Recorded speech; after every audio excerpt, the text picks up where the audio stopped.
I'm home and I love it. I'm home where I belong. I'm home and I love it. I'm home where I belong. It's always nice to come home. But these days, many Americans are at risk of foreclosure and losing their homes. Making Home Affordable is a free program from the U.S. government that has already helped over 1 million struggling homeowners like these. And we want to help you. I'm home, and I love it. I'm home. Find out now what your options are. Go to makinghomeaffordable.gov or call 1-888-995-HOPE. The sooner you act, the better chance we can help you. I'm home, where I belong.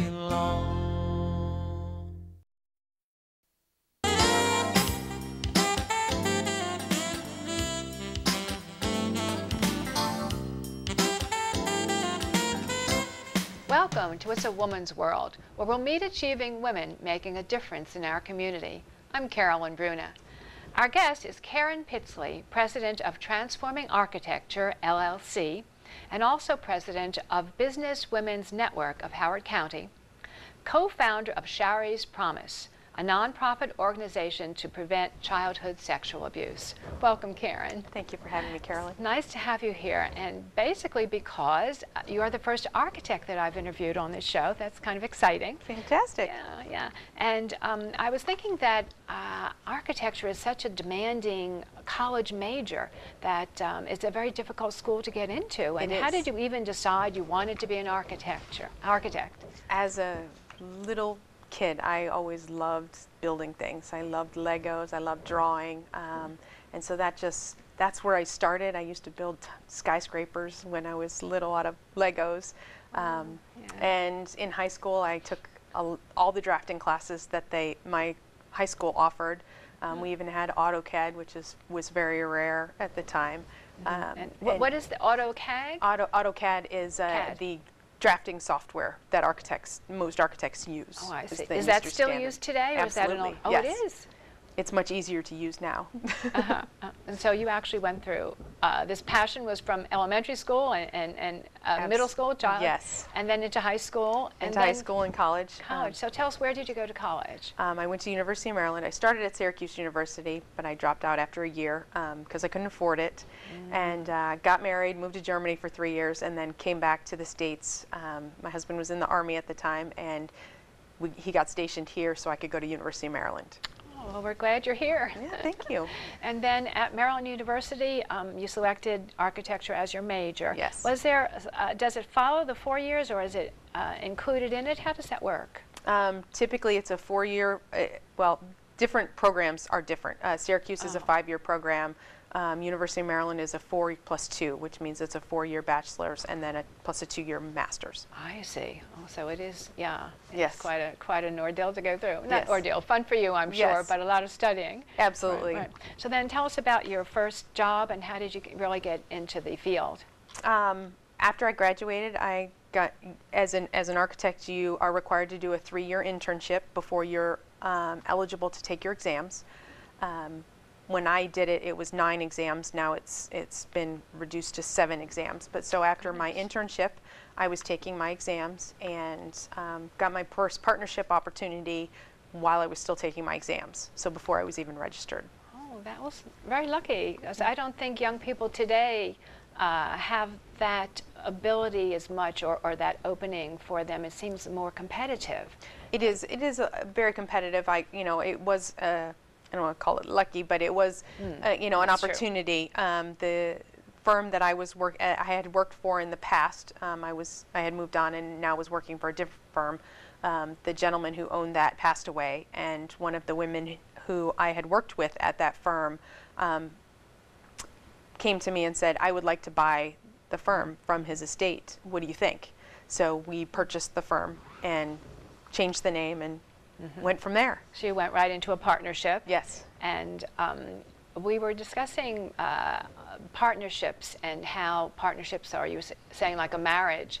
Yes. How does one know which partner to select and to work with, and how does that work out? It's a lot of very, very in-depth. I mean, like you said, it's a marriage. You're working with someone very closely, and you need to have similar goals, similar thoughts about how to spend money. It's just like a marriage, and so it's a lot harder, I think, than a lot of people think that it's going to be.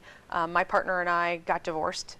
We're still really good friends, but we didn't see eye to eye on how we were going to proceed the business forward, move it forward. Oh, I see. And you have a specialty in architecture? What? I prefer to do all residential work. I really, really love working with homeowners. I love taking what their ideas are and creating their dream home or their dream rooms, as the case may be. I really enjoy that. And my partner at the time doesn't like residential work, so we were heading in different directions. I see. And then I know you've always had an entrepreneurial spirit. Yes. And so tell us how you got from the partnership into your own entrepreneurial firm. Well, when we decided that I was going to leave the partnership, I started my own firm, and that was in early 2008 when the economy was tanking. Not the best time to start your own architectural firm, but it started off gangbusters, and it has increased every year since, and it has been working really well. I do everything flat fee basis, which is what makes my firm different than other people's firms, and I just believe that the process should be fun. I believe that everyone deserves an architect, no matter what you're looking at doing in your house. You deserve an architect because we can save you money. Yeah, that's wonderful. You know, to me, the architect, a house built by an architect is the top. You know, Yes. It's always been a dream. Yeah, so I think that's exciting, and it's nice to know that you are working with homeowners and enjoy that part. So that's why you're so successful. That you're good at it. Yes. Yeah, good. And I really enjoy it. I'm glad. And now tell me about. I know you've also started a franchise. How does that work out? And you're the only franchise architecture firm in the country, is that correct? Yes. Okay, well, tell us a little about that then. I started that in 2008. Like I said, I started my own firm, and within the year, I am part of a continuing education group of architects, and within a year, other architects were saying, "How are you doing so well? You know, what are you doing differently? Why are you getting all this work?" And I started writing my systems down. What was I doing differently? Why was I getting more work than they were? And I started writing things down, and then I met with a franchise consultant who'd been in the business for over 30 years and sat down with him and said, I have this idea, but I'm not sure if it's a good idea because there isn't one anywhere, and there's no opportunities for registered architects. And he said, I think it's a great idea. This is probably what architecture needs in this economy. And so that's how it started. So then you kind of analyzed what you were doing and broke it down into steps, and you had to write all that down and then, of course, incorporate or Yes, whatever. exactly. Write a franchise disclosure document, which is a big, cumbersome document that tells what their responsibilities are and what my responsibilities as a franchisor are. The biggest piece about being part of a franchise system is you get a firm in a box, so those who are starting fresh, who maybe have been laid off or just want to start their own firm, they get all of the systems and forms already completed. Written out for them. Exactly, so they don't have to reinvent the wheel. Yeah. And then for the firm who's already been around for 5-10 years and they want to join a franchise system, what they get is more opportunities for leads and jobs, and they get more advertising. They get to be part of a national brand. And for firms that are nearing the end of their, or I should say owners that are nearing the end of their career, it gives them a good succession plan. Their firm is now worth more than just their book of business and their goodwill. They have a franchise system that they can now sell. They can no longer have to train the person who's coming in with as much detail. Most owners have been salespeople for a long time, and when you bring someone new in who's going to take over that role as a salesman or salesperson in the saleswoman. Wait a minute. In the firm, architects are men. I know it. Yeah, it is male dominated. It is definitely a male dominated industry.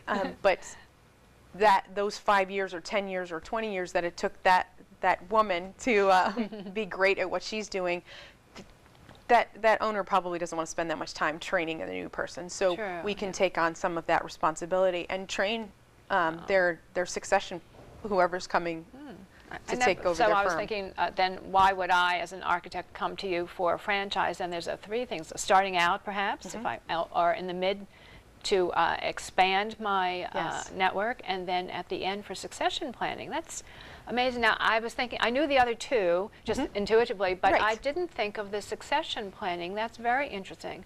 And so, especially if I have been in the firm, as you said, for a number of years, and I don't want to bother with those details, and I'm looking forward to getting out myself or going to something else. Yes. Yeah. You have something with inherent value to sell. Very interesting. Yeah, that's very amazing, wonderfully that you did that. And why don't you, while we're talking about this, give your website, please, and for the franchise and for your firm. www.transformingarchitecture.com. Okay. And that way somebody could get hold of you. Absolutely. Or they could find out more about the franchise. They can find more about architectural services. One of the pieces that we really try to put out to, especially to the public, is educate people about why hiring an architect is valuable, and the things that working with an architect will get you. We can see, even though most people instantly think, oh, I can't afford an architect, everyone deserves an architect. Everyone. No matter what they're planning on doing in their house, or in their business, if they're doing a tenant fit out work. All people, we save people money by designing properly, by designing with efficiencies inherent in. Very interesting, yes. because I would think, you start to think, well, I have to hire an architect, and that's more expensive. And rather than doing that and going through all those steps, it's almost like hiring an accountant. Oh, well, I can do it myself. Yes. Well, now, of course, we can't do our homes ourselves. And you're right, most people are staying in their homes longer these days. Yes. Aging in place is a very big project, and since I'm interested in caregiving with my mom, I have been looking at that. Yes. And so people are renovating and keeping their homes, and actually that's picking up from what I hear right now. Yes. The economy is, so that's good. Definitely, definitely, and that is a big industry. I'm an aging in place specialist, and you know, that's one of the things we can do is go in and help people stay in their homes so that they don't have to go to a nursing home, and the care can be given right there without interrupting the entire house. Well, that's great. Okay, we're going to switch over to Business Women's Network of Howard County. But I think since we're talking right now and finishing up on the architecture, let's just wait until the second half, and we'll go into your role as president of Business Women's Network and talk about that. Okay? Great. Thank you. We're going to break for a short public service announcement. For you. Hey, Mom. You know, girls, I used to cheer back in my day. Ready? Okay!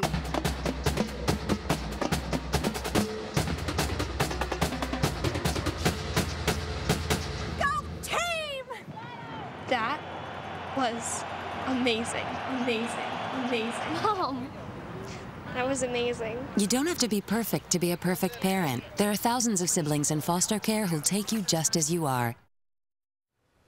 Welcome back to It's a Woman's World. I'm Carolyn Bruna. We're speaking with Karen Pitsley, president of Business Women's Network of Howard County. Hi, Karen. Hi. I know we spoke first half actually about transforming architecture, because you're also an architect, and your firm and your franchise, which is very exciting, the only one in the country that for licensed architects. Correct. So I got all that right? Yes, you did.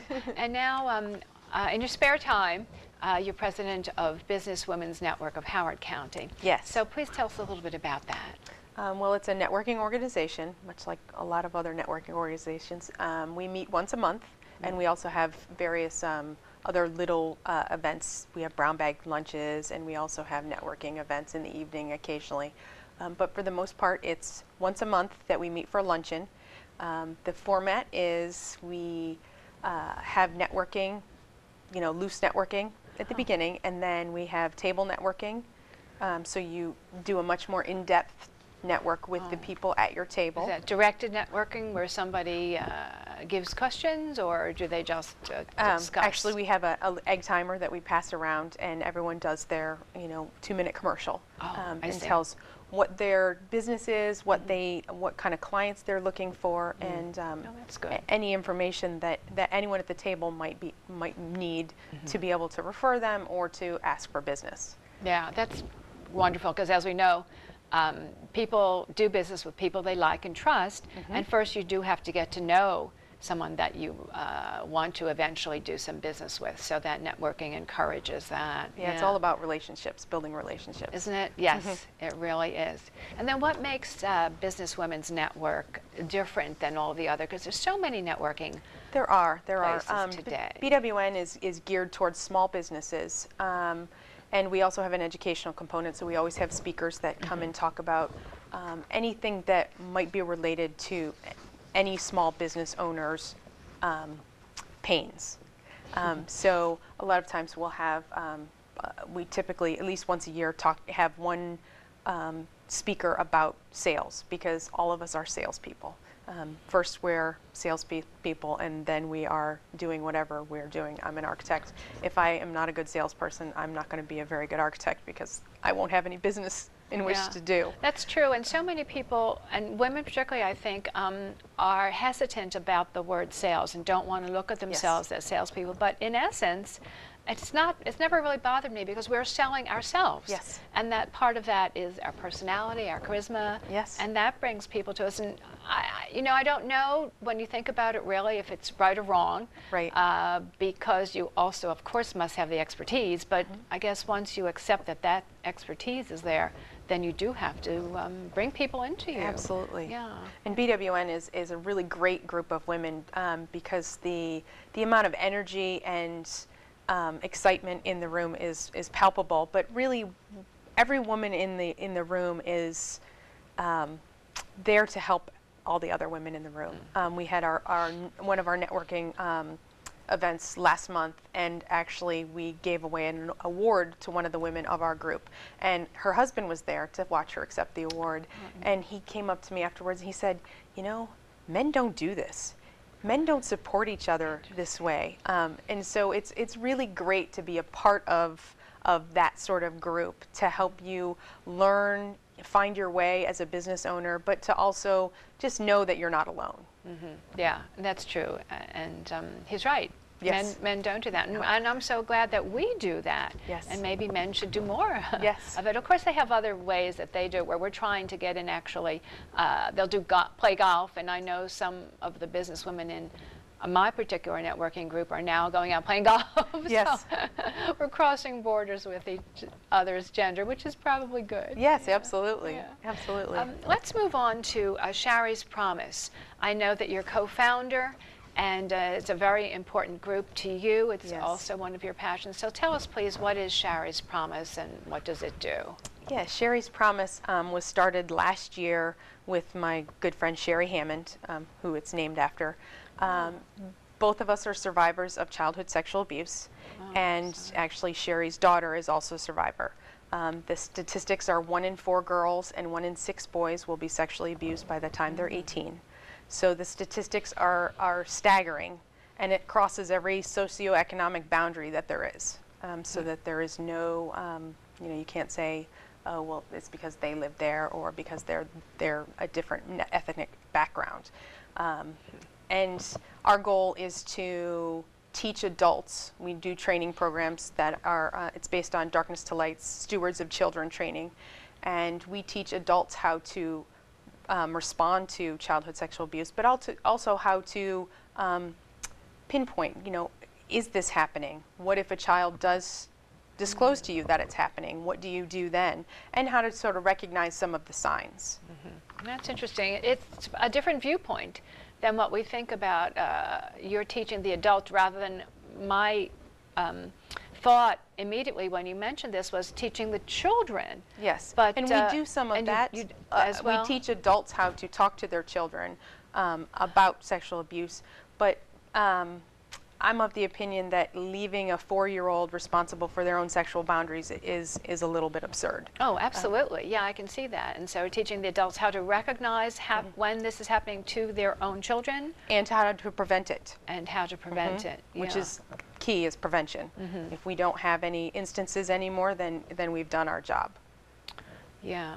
So then, can you give us some ways that we can recognize and ways that we could prevent? Why don't we go Absolutely. on to recognition first? Recognition is difficult because sometimes there are zero signs. Sometimes a child will act out in ways that are abnormal. What you're really looking for is big changes in behavior. So if a child, is an extrovert and loves to play and be a kid, and then suddenly they are no longer, they want to be by themselves and they're not talking, something is wrong. And so being able to know what questions to ask your children and keep the lines of communication open are huge, are really huge. But yeah. teaching your children that their bodies are their own and that they can say no is a huge thing as well. For very young children, of course. Yes, Yeah, absolutely. Yeah, absolutely. I started thinking about teenagers when you also were saying about change in behavior, because I guess you've read, or we all read, connected with drugs. How do you recognize? And that there is a change in behavior. So additionally, it could be connected with a sexual abuse problem. And a lot of drug abuse and early drug abuse and early alcohol use is a lot of times triggered by sexual abuse. Oh, see, now I would not either put that together. Yeah, interesting.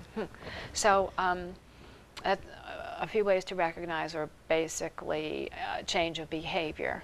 Changes in behavior are the biggest key. But it ranges. If each child is different. Too perfect a behavior could also be a sign of sexual abuse. Kids that are overachievers, huge overachievers. I was, magna cum laude all the way through college because I was the perfect student and never did anything to rebel. And rebellion is part of being a teenager. So that's normal behavior. That rebellion is normal behavior, and it's something that as a victim of sexual abuse, some children are unable to go. I see. There. Yeah. Right. And so parents with children who rebel shouldn't be so upset that they're rebelling. That's right. They're being normal. Yes, not always. Is that an indicator? But it is keeping the lines of communication open with your children and being able to talk about